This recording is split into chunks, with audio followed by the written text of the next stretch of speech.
Chief justice of Pakistan یحییٰ آفریدی نے تنازعات کے حل کی متبادل کمیٹی تشکیل تبدیل کر دی ہے جبکہ سینئر ترین جج جسٹس منصور علی شاہ کو کمیٹی کا چیئرمین مقرر کر دیا گیا۔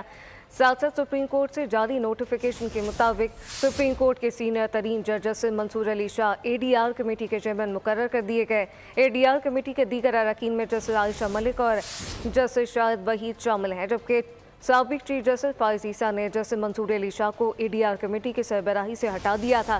چیف جسٹس آف پاکستان یحییٰ آفریدی نے تنازعات کے حل کی متبادل کمیٹی کی تشکیل تبدیل کر دی۔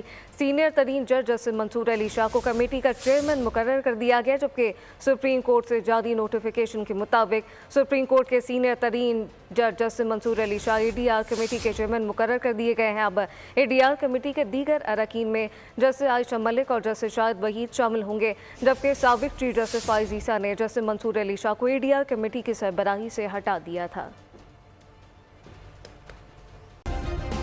سبسکرائب کریں اور بیل دبائیں تاکہ کوئی خبر رہ نہ جائے۔